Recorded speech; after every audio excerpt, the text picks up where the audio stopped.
Next important term வந்து பார்த்தீங்கன்னா conditions and warranties. Okay, எப்பவுமே வந்து when it comes to buying and selling of the goods, எப்பவுமே பார்த்தீங்கன்னா ஒரு கண்டிஷன்ஸ் இருக்கும். கண்டிஷன்ஸ் ஒன்று வாரண்டி. கூட்ஸ் வாங்கும்போது வாரண்டி கொடுப்பாங்க, இல்லை கேரண்டி கொடுப்பாங்க, சில கண்டிஷன்ஸ் இருக்கும்.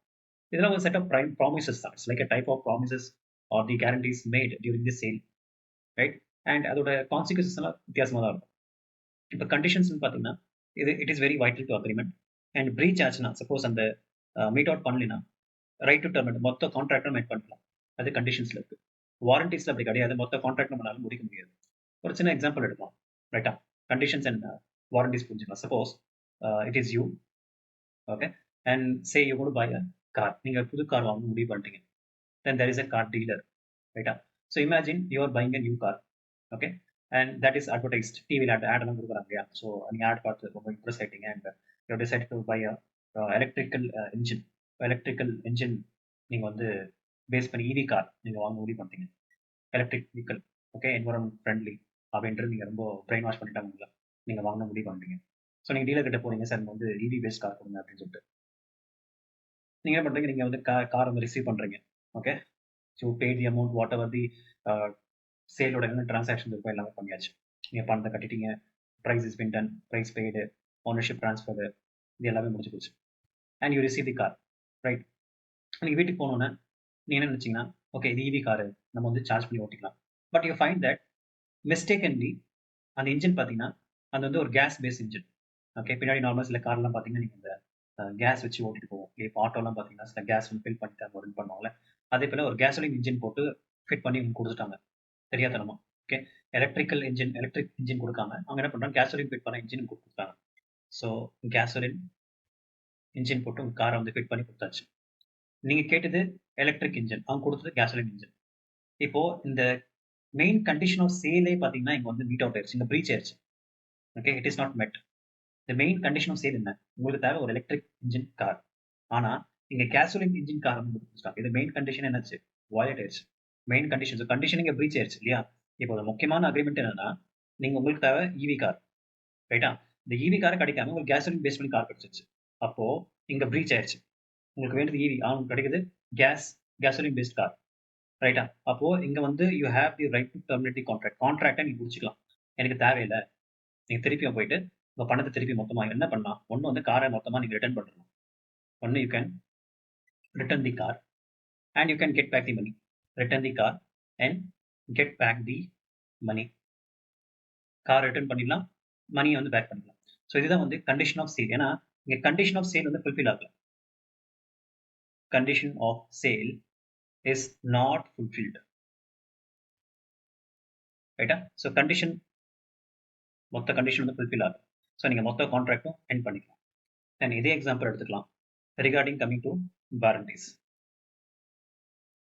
வாரண்டி இப்போ சரி, அதே நீங்கள் கார் வாங்குறீங்க, okay, it is you and it is a dealer and you decide to buy a car. The dealer is delivering you the car, whatever the sale என்ன எலிமெண்ட்ஸ் இருக்கோ எல்லாமே ஃபுல்ஃபில் ஆயிடுச்சு. ஓனர்ஷிப் ட்ரான்ஸ்ஃபர் ஆயிடுச்சு, possession வந்தாச்சு, price pay பண்ணிட்டீங்க, okay. So both are competent parties under the contract, mutual consent, offer and acceptance எல்லாமே நடந்து போச்சு. Everything is over. Elements of contract of sale என்ன நடக்குது எல்லாமே நடந்தாச்சு. அல்டிமேட்லி கார் இஸ் ஓனர் வந்து நீங்கள் தான், பொசிஷன் உங்கள்கிட்ட தான் இருக்கு.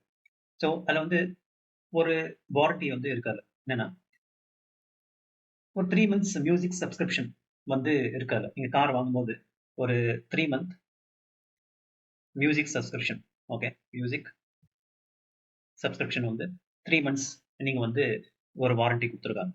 ஃப்ரீயா வந்து நீங்க வந்து எந்த சார்ஜ் பண்ணாம நீங்க வந்து மியூசிக் சப்ஸ்கிரிப்ஷன் வந்து எதோனா எந்த ஆப் மூலியமா நிறைய மியூசிக் ஆப்ஸ் எல்லாம் இருக்கு. So I will not say that you can subscribe the music for 3 months freely while you buy the car, ரைட்டா? அண்ட் அல்டிமேட்டா என்ன தெரியுதுன்னா, உங்களால வந்து யூ ஃபைண்ட் தட் அந்த சப்ஸ்கிரிப்ஷன் உங்களுக்கு கிடைக்கல. நீங்க கார் வாங்கும்போது ஒரு ஆப்ஷன் கொடுத்துருந்தாங்க. இந்த மாதிரி வந்து உங்களுக்கு 3 மந்த்ஸ் மியூசிக் சப்ஸ்கிரிப்ஷன் நீங்க வந்து வாங்கிக்கலாம் அப்படின்னு சொல்லிட்டு அது கூட இருக்கு. பேம்ப்ளெட்ல இருக்கு. ஆனா உங்களுக்கு வந்து அந்த சப்ஸ்கிரிப்ஷன் கிடைக்காம போச்சு. கார் மட்டும் தான் வாங்கிட்டு வந்தீங்க. ஆனா மியூசிக் சப்ஸ்கிரிப்ஷன் வந்து உங்களுக்கு எதுவுமே கிடைக்கல. அப்போ இந்த கேஸ்ல என்ன பண்ணுவீங்க? இந்த கேஸ்ல நீங்க என்ன மொத்த காரையும் நீங்க இங்க என்ன என்ன ஆக்சுவலா ஆச்சு? மெயின் மெயின் கண்டிஷன் என்ன? மெயின் அக்ரிமெண்ட் என்ன? முக்கியமான அக்ரிமெண்ட் என்ன? கார் தான் வாங்கணும், ரைட்டா? அதான் மெயின் கண்டிஷன். நீங்க மியூசிக் வந்து சப்ஸ்கிரிப்ஷன் நீ கார் நீங்க திருப்பி ரிட்டர்ன் பண்ண போறது கிடையாது இல்லையா? கார் ரிட்டர்ன் பண்ணிட்டு போறீங்களா? இல்ல இல்லையா? அப்போ வாரண்டினா வாரண்டி வந்து அந்த அளவுக்கு வந்து முக்கியத்துவம் கிடையாது. It is very less importance. என்ன மியூசிக் சப்ஸ்கிரிப்ஷன் கிடைக்காம போச்சு. நீங்க காசு கொடுத்து வாங்க போகணும். நீங்க கார் வந்து லட்சம் கொடுத்து வாங்குறீங்க. இது சப்ஸ்கிரிப்ஷன் அமௌண்ட் என்ன ரூ. 300, ரூ. 200, ரூ. 500 இருக்க போகுது. நீங்க கொடுத்து சப்ஸ்கிரைப் பண்ணிக்கலாமே. அந்த ரூ. 500 நீங்க சப்ஸ்கிரைப் பண்ண முடியாது, கார் ரிட்டர்ன் பண்ண போறீங்களா? இல்லையா? நீங்க கான்ட்ராக்ட்ட பிரீச் பண்ண போறீங்களா? இல்ல. ஓகே. டெர்மினேட் பண்ண போறதும் கிடையாது. இல்லையா? So this is with respect to warranty. So வாரண்டியில இந்த கேஸ்ல நீங்க என்ன பண்ணிக்கலாம்னா, நீங்க டீல வந்து பேக் அவுட் பண்ண முடியாது. நீங்க வந்து என்ன பண்ணலாம், இஃப் சப்போஸ் வந்து சப்ஸ்கிரிப்ஷன் கிடைக்கல, நீங்க என்ன பண்ணலாம், மொத்த காரும் சேல் திருப்பி கொடுக்க போறதும் கிடையாது. ஸோ அதுக்கு பதிலா என்ன பண்றீங்க, டீலர் கிட்ட வந்து வேற ஏதாச்சும் ஆப்ஷன்ஸ் நீங்க கேட்கலாம். சார் நீங்க இந்த சப்ஸ்கிரிப்ஷன் கொடுக்கல, வேற எதனாச்சும் வந்து கொடுங்க. அவர் என்ன சொல்றாரு, சரி ஓகே சார், நான் வந்து இதுல வந்து டயருக்கு வந்து வேற டயர் வந்து ஒரு புது டயர் கொடுக்குறேன். அந்த சப்ஸ்கிரிப்ஷன் பேஸ் பண்ணி. ஸோ சம்திங் அந்த சப்ஸ்கிரிப்ஷன் என்ன வேல்யூ இருக்கோ you can compensate. Is very important. நீங்க கம்பன்சேஷன் வாங்கிக்கலாம். ஓகே. மேபி ரூ. 500 வாங்கிக்கலாம். அமௌண்ட்டே வாங்கிக்கலாம். இல்ல அதுக்கு பதிலா பார்த்தீங்கன்னா, மோஸ்ட் அமௌண்ட்லாம் யாரும் வாங்க மாட்டோம். ஸோ மேபி அவர் சொல்லுவாரு, ஒரு புதுசா வந்து ஒரு அ ஒரு காரோட டிசைனோ, இல்ல சீட் கவரோ இந்த மாதிரி ஏதாச்சும் வந்து போட்டு குடுத்துருவாங்க. ரைட்டா? This is actually normally happens. So this is was the difference between the warranty and the conditions. So எப்பவுமே வந்து சேல் வாங்கும்போது you have to be very very important. Okay. ஒண்ணு வந்து பார்த்தீங்கன்னா, என்ன ஸ்டேட்மெண்ட்டா என்ன எழுதியிருக்கு? அது ரொம்ப ரொம்ப படிக்கணும். கண்டிஷன்ஸா, வாரண்டீஸ். கண்டிஷன்ஸ்ல என்ன கண்டிஷன்ஸ்? ஸ்டேட்மெண்ட்னாவே கண்டிப்பா வந்து அங்க அக்ரீமெண்ட் இருக்கும். ஒரு ஸ்டேட்மெண்ட்ல சில கண்டிஷன்ஸ் எழுதியிருப்பாங்க இல்லையா? கண்டிப்பா ஒரு அக்ரீமெண்ட் இருக்கும். அந்த அக்ரீமெண்ட் கண்டிப்பா வந்து உங்கள இன்ஃப்ளூயன்ஸ் பண்ணும்.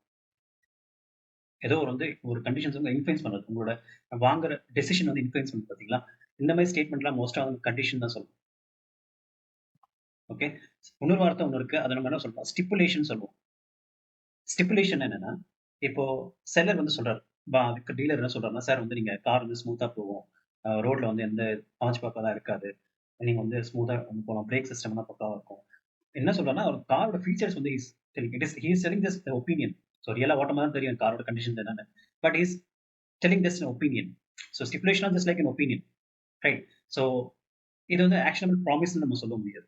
ஸோ எப்பவுமே வாங்கும்போது நீங்க பார்க்கணும். நம்ம ஸ்டேட்மெண்ட்டா சொல்றாங்களா? இல்ல ஸ்டிப்புலேஷன் சொல்றாங்களா? அத வந்து you have to be very careful. Okay. So this is very important regarding the a sale பண்ணும்போது கண்டிஷன்ஸா? இல்ல வாரண்டீஸா?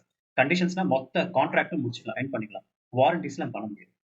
So this is difference between the conditions and warranty.